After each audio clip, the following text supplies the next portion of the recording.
Hi everybody and welcome. Today I have the ELGATO CAM LINK 4K and I'm going to tell you how you can easily revert your picture select to the default ones.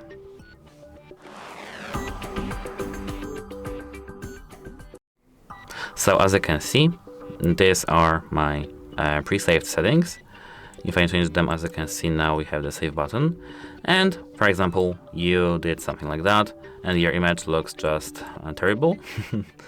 Let's do this. And now you want to revert your settings.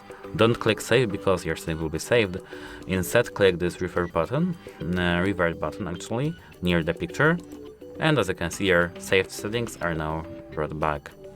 That's it, hope it helps you and goodbye.